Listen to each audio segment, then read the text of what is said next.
بسم اللہ الرحمن الرحیم۔ حجت کی 3 قسمیں ہم نے پڑھی، اس میں سے تیسری تھی تمثیل۔ تمثیل کی تعریف ہم نے پڑھی کہ جزئی سے جزئی پر استدلال ہو۔ اس کا طریقہ کار یہ ہوتا ہے کہ ایک چیز کے بارے میں، ایک جزئی کے بارے میں ہمیں تفصیل معلوم ہوتی ہے، اس کا کوئی حکم معلوم ہوتا ہے، ایک جزئی کا حکم ہمیں معلوم ہوتا ہے، دوسری جزئی کا حکم ہمیں معلوم نہیں ہوتا، یعنی اس کی خبر معلوم نہیں ہوتی۔ مبتدا، جزئی مبتدا وہ تو پتہ ہے، لیکن خبر اس کی معلوم نہیں ہے کہ اس کی خبر کیا بنائیں، اس پر کون سا حکم لگائیں، یہ ہمیں معلوم نہیں ہوتا۔ تو جس جزئی کا حکم، جس جزئی کی خبر ہمیں معلوم ہے، تو ہم نے سوچا کہ یہ جزئی کی جو خبر ہے، یہی خبر ہم وہاں اگر لگا دیں تو لگا سکتے ہیں یا نہیں۔ تو سوچا تھوڑا سا ہم نے کہ اس کے لیے یہ جو خبر ذکر ہے، اس کی جو خبر بن رہی ہے، اس پر جو حکم لگ رہا ہے وہ کیوں لگ رہا ہے۔ غور و فکر کیا تو ہمیں پتہ چلا کہ اس پر حکم اس وجہ سے لگ رہا ہے، اس پر جو حکم لگ رہا ہے وہ اس وجہ سے لگ رہا ہے۔ تو وہی وجہ ہمیں دوسری جگہ بھی نظر آئی، جس کا حکم ہمیں معلوم نہیں تھا، وہاں پر بھی وہ وجہ نظر آئی۔ تو ہم نے کہا دیکھو وجہ وہاں پائی جا رہی ہے، لہٰذا حکم بھی وہاں آ جائے۔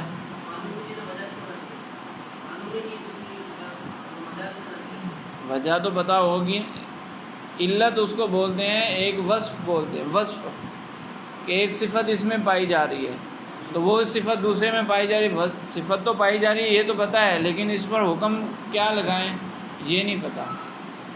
یہی تمثیل جب آپ اصول فقہ پڑھیں گے، اصول فقہ میں ایک قیاس ہوتا ہے، وہ یہی تمثیل ہی ہوتا ہے۔ وہ کیا ہوتا ہے؟ حدیث پاک میں ایک چیز کا حکم بیان ہو گیا، حدیث پاک میں ایک چیز کا حکم بیان ہو گیا، وہاں سے مثال لے لو تو یہ سمجھنا آسان ہو جائے گا۔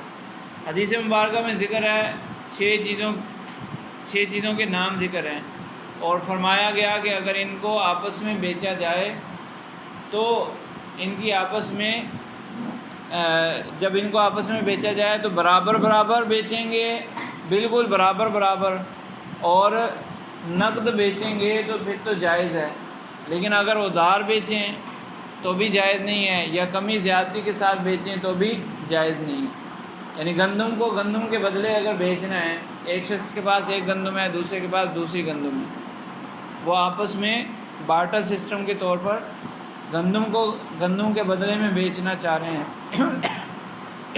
ایک شخص گندم کے بدلے میں گندم بیچنا چاہ رہا ہے، یا کھجوریں ہیں، کھجور ایک شخص کے پاس ایک کوالٹی والی کھجوریں ہیں، ایک قسم کی کھجوریں ہیں، کھجوریں میں بہت ساری اقسام ہوتی ہیں نا، تو ایک شخص کے پاس ایک قسم کی کھجوریں ہیں، دوسرے کے پاس دوسری کھجوریں ہیں، ایک کے پاس اجوا کھجور ہے، دوسرے کے پاس کوئی دوسری کھجور ہے۔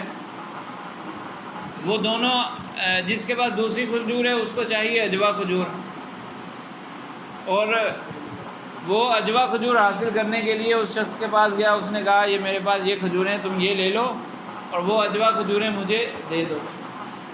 تو حدیث پاک میں منع کیا گیا، یعنی یہ حکم ہے کہ جب ان کو برابر برابر کر کے بیچو گے تو بیچ سکتے ہو، بالکل برابر برابر کر کے بیچو گے تو بیچ سکتے ہو، کمی زیادتی کے ساتھ نہیں بیچ سکتے۔ ایسا نہیں ہے کہ اجوا 5 کلو تو اس کے مقابلے میں جو دوسری دینی ہے وہ 8 کلو دوسری دو تو میں تمہیں 5 کلو اجوا دوں گا، ایسا نہیں ہو سکتا، ایسا جائز نہیں ہے۔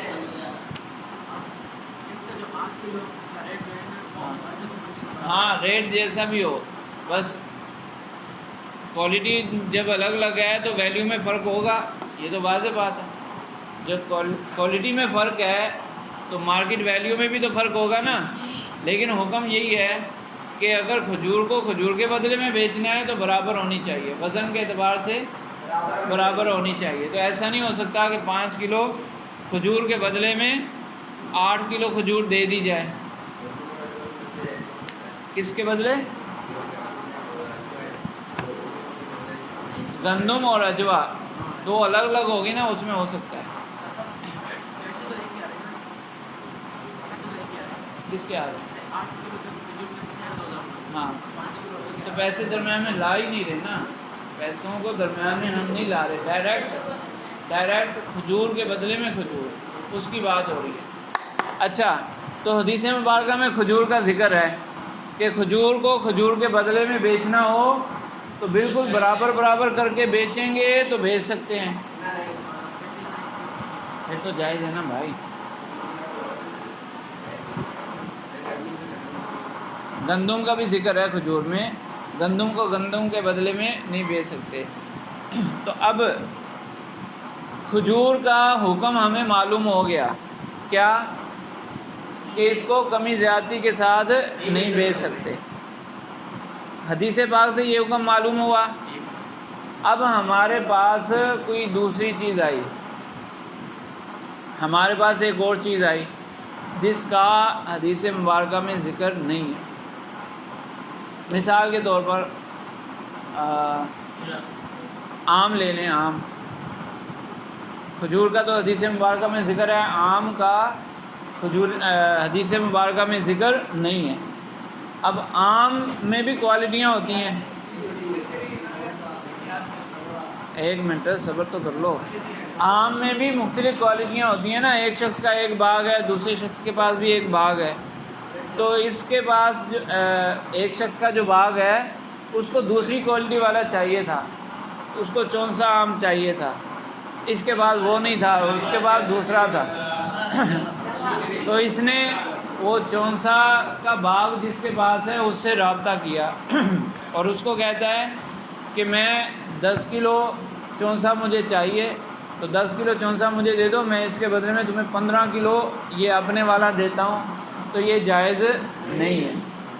سوری، ابھی صبر، اس نے یہ معاملہ کرنا تھا۔ اب اس کا حدیث مبارکہ میں کوئی ذکر ہے، اس کا حکم ہمیں معلوم ہوا، حدیث سے معلوم ہوا، حدیث سے معلوم نہیں ہے، حدیث سے ہمیں معلوم نہیں ہوا، چونکہ حدیث میں ذکر نہیں ہے تو حکم بھی نہیں آیا۔ تو اب دو چیزیں آ گئی نا ہمارے پاس، ایک کھجور ہے اور ایک آم ہے۔ کھجور کا حکم حدیث مبارکہ میں ذکر ہے، آم کا ذکر نہیں ہے۔ اب ہمیں معلوم کرنا ہے کہ آم کو اس طرح بیچنا جائز ہے یا نہیں، تو کیسے معلوم کریں گے؟ اسی تمثیل سے، اسی قیاس سے۔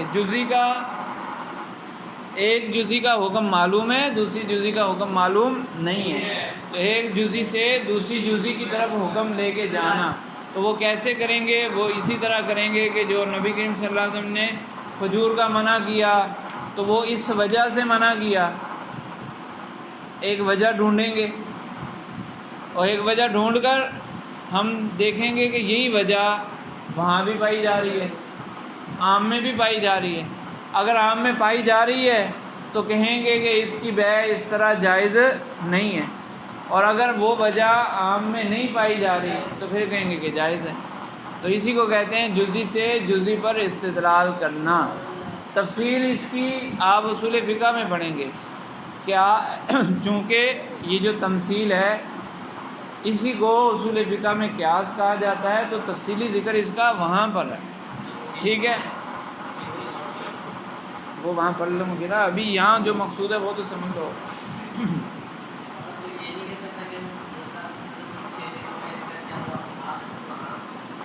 نہیں وہ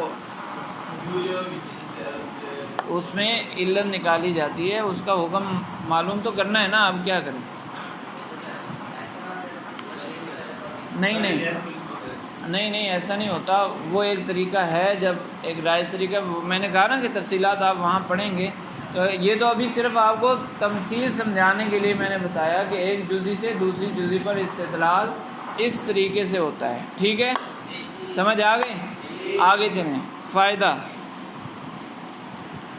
قیاس سے جو علم حاصل ہوتا ہے وہ یقینی ہوتا ہے، منطقی قیاس سے جو علم حاصل ہوگا وہ یقینی ہوگا۔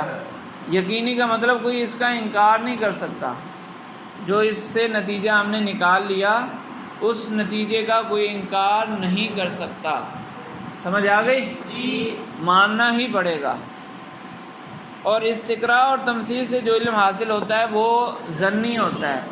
ظنی کا مطلب یقین نہیں ہوتا، ہاں غالب گمان ہمارا یہ ہے کہ ایسا ہی ہے، جیسے وہ میں نے مثال دی نا عام والی، تو ہم نے اپنی سوچ کے مطابق فیصلہ سنا دیا کہ عام میں بھی اس طرح کمی زیادتی کے ساتھ نہیں بیچ سکتے، ہم نے اپنی سوچ کے مطابق فیصلہ سنا دیا، لیکن یہ اللہ کے ہاں یہی حکم ہے یا نہیں ہے اس کے بارے میں کوئی یقینی بات نہیں کی جا سکتی، تو لہٰذا یہ جو ہمارا فیصلہ سنانا یہ کون سا ہوا؟ ظنی ہوا۔ تو استقراء اور تمثیل سے حاصل ہونے والا جو نتیجہ ہوتا ہے وہ ظنی ہوتا ہے، یقینی نہیں ہوتا، ٹھیک ہے۔ نوٹ: قیاس کی تعریف اس طرح بھی کی جاتی ہے، چونکہ منطق والوں کا مقصود قیاس ہوتا ہے۔ استقراء اور تمثیل کو ذکر تو کیا جاتا ہے لیکن یہ منطق میں مفید نہیں ہے، کیونکہ ہم نے پڑھا نا کہ منطق کے قواعد کلیہ ہوتے ہیں اور منطق ہمیشہ یقینی باتیں کرتی ہے، کلیہ جو ہوگا وہ بھی تو یقینی ہوگا نا، تو منطق ہمیشہ یقینی باتیں کرتی ہے، عقل سے بات کرتی ہے نا، تو وہ یقینی بات ہوتی ہے، تو اس لیے منطق کے مطابق جو منطقیوں کے لیے مفید ہے وہ کیا ہے؟ قیاس، جو منطقی قیاس ہے۔ اور اصول فقہ میں بھی قیاس ہے لیکن وہ منطقی قیاس نہیں ہے، وہ تمثیل ہے، منطق کے ہاں وہی تمثیل ہے۔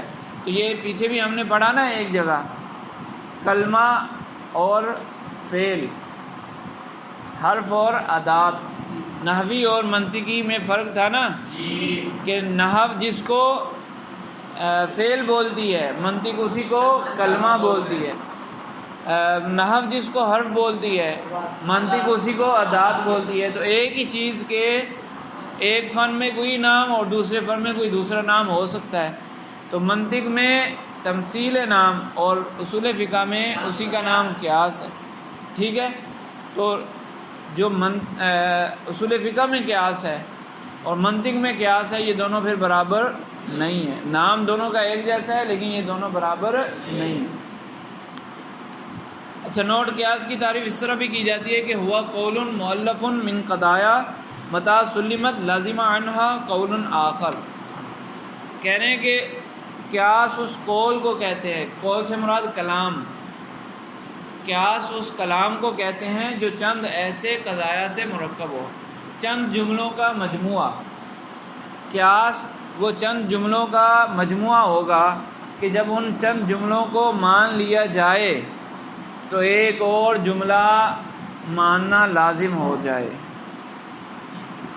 کہ ان قضایا کو تسلیم کر لینے سے، یعنی ان کو درست ماننے سے ایک اور قضیہ کو ماننا لازم ہو۔ جب ان دو قضیوں کو مان لیا، دو جملوں کو مان لیا، تو تیسرا ماننا ہی پڑے گا، جیسے وہ پیچھے مثال دی نا، کلو انسان حیوان، پہلا جملہ اس کو مان لیا، پھر کلو حیوان حساس، اس کو مان لیا، اب جو نتیجہ آئے گا کلو انسان حساس، اس کو تو ماننا ہی پڑے گا، کوئی اس سے انکار نہیں کر سکتا، وہ کہ میں یہ تو مانتا ہوں کلو انسان حیوان، اور میں یہ بھی مانتا ہوں کلو حیوان حساس، لیکن یہ نہیں مانتا کہ کلو انسان حساس، تو یہ بیوقوف ہوگا، سچی بات ہے، یہ بیوقوف کہلائے گا، مجنون کہلائے گا، ایسے ہی ہوگا، عقل مند نہیں ہوگا، جو عقل مند ہے اس پر ماننا پھر لازم ہو جائے گا۔ تو قیاس کی پھر یہ تعریف کی گئی منطقی قیاس کی، کہ کم از کم دو قضیوں کا مجموعہ، دو ایسے قضیے جن کو ایک ساتھ لگایا جائے کہ جب ان کو سچا مان لیا جائے تو ایک اور قضیے کو ماننا ضروری ہو جائے، لازم ہو جائے، اس کو کہتے ہیں قیاس، ان دو قضیوں کو پھر قیاس کہیں گے، ٹھیک ہے۔ تو قیاس اس قول کو کہتے ہیں جو چند ایسے قضایا سے مرکب ہو کہ ان قضایا کو تسلیم کر لینے سے ایک اور قضیہ کو ماننا لازم آئے۔ کیا دو قضیے کا؟ یہ تو وہ ہے مرکب منع، دو لفظ ہے نا، یہ تو مثال دے تو دی پیچھے، وہی تو مثال ہے اس کی۔ اچھا تقسیمات قیاس، قیاس کی یہاں ہم دو تقسیمیں کریں گے، نمبر 1 صورت کے اعتبار سے، نمبر 2 مادہ کے اعتبار سے۔ اس کا کیا مطلب ہوا؟ ایک شے کی شکل و صورت ہوتی ہے اور ایک شے کا مٹیریل ہوتا ہے۔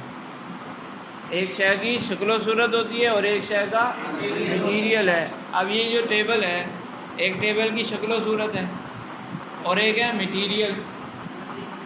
مٹیریل اس کا لکڑی ہے۔ تو اسی طرح قیاس کی بھی قیاس کے اندر دو چیزیں ہوتی ہیں، ایک شکل و صورت اور ایک مٹیریل۔ تو شکل و صورت کے اعتبار سے الگ بحث ہے اور مٹیریل کے اعتبار سے الگ بحث ہے۔ شکل و صورت کیا ہوگی؟ کون سا جملہ کہاں موجود ہے، کون سا جملہ کس طرح رکھا گیا۔ جو دو جملے ملائے گئے نا، میں نے کہا قیاس میں کم از کم 2 جملے ہوں گے، 2 قضیے ہوں گے۔ 2 قضیوں کو اس طرح ملا لینا کہ اس کو جب سچا مان لیا جائے تو تیسرا قضیہ ماننا پڑے۔ ان 2 قضیوں کو پھر قیاس کہتے ہیں نا۔ تو یہ جو 2 قضیے ملائے، کس طرح ملائے، کون سا قضیہ پہلے ہے کون سا بعد میں، یہ شکل و صورت ہوگی۔ 2 قضیوں کو کس طرح ہم نے رکھا، یہ ہوگی شکل و صورت۔ اور مٹیریل کیا ہوگا کہ ان 2 قضیوں کو الگ الگ دیکھا ہم نے کہ اس کے اندر جو بات کی جا رہی ہے وہ کیسی ہے، بات اس کے اندر جو بات ہے وہ بات کیسی ہے، یہ ہوگا مٹیریل۔ صحیح ہے، یہ مٹیریل ہوگا۔ اور شکل و صورت ظاہری جملوں کو ایک دوسرے کے ساتھ ملایا تو وہ کس طرح ملایا، کیسے جملے ہیں، شکل کے اعتبار سے وہ کیسے ہیں، اس کو کہتے ہیں صورت کے اعتبار سے۔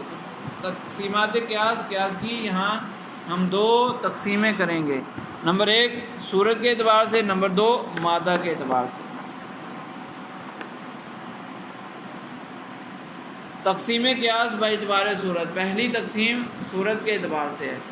تو صورت کے اعتبار سے قیاس کی 2 قسمیں ہیں، نمبر 1 اقترانی، نمبر 2 استثنائی۔ استثناء پڑھا ہے نا آپ نے، مستثنیٰ پڑھا ہے تو وہاں استثناء پایا جاتا ہے۔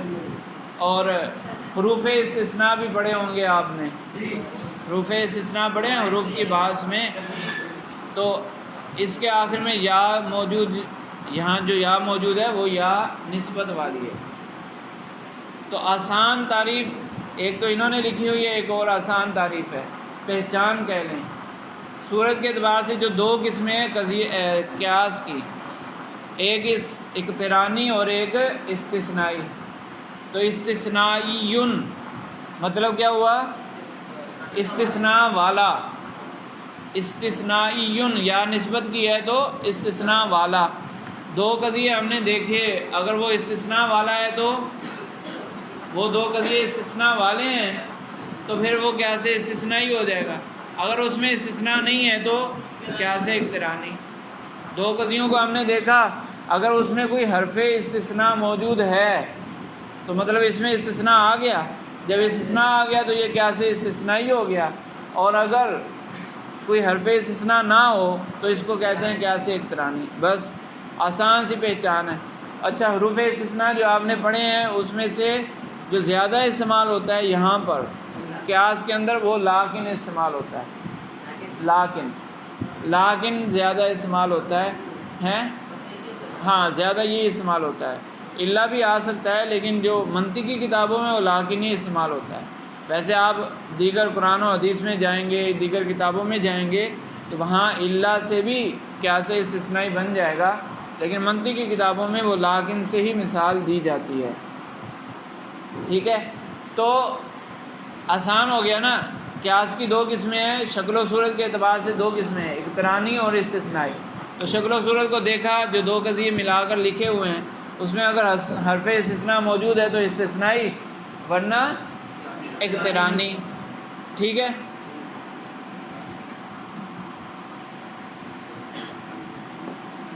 وجہ اثر۔ اچھا، جو انہوں نے ذکر کیا وہ کیا ہے؟ اچھا پہلے اس کی 2 مثالیں دیکھ لیں، واضح ہو جائے گا۔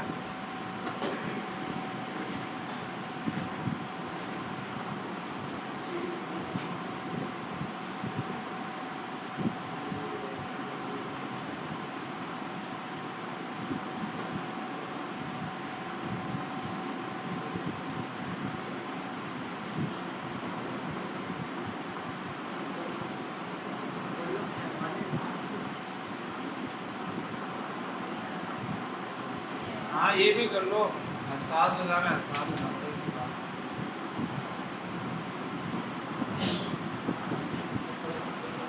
یہ دو قضیے ملائے تو نتیجہ کیا آیا؟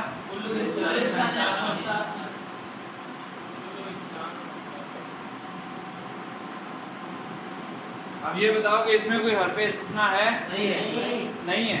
یہ کون سا قیاس ہو گیا؟ قیاس اقترانی۔ دوسری مثال،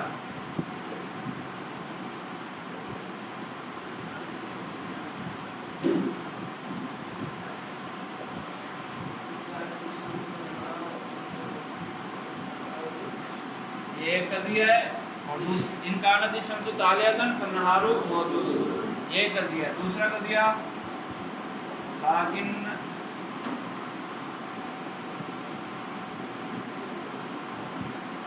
الشمس طالعۃ، تو جواب آئے، نتیجہ آئے گا فالنہار موجود۔ یہ قیاس بن گیا، ان کانت الشمس طالعۃ فالنہار موجود، پہلا قضیہ، لیکن الشمس طالعۃ دوسرا قضیہ، تو نتیجہ نکلا فالنہار موجود۔ اب اس قیاس کے اندر شکل و صورت دیکھو، اس شکل و صورت کے اندر حرف استثناء موجود ہے یا نہیں؟ جب حرف استثناء موجود ہے تو یہ کون سا قیاس ہوا؟ قیاس استثنائی۔ چلے پھر کتاب والی تعریف کر لیں انشاءاللہ۔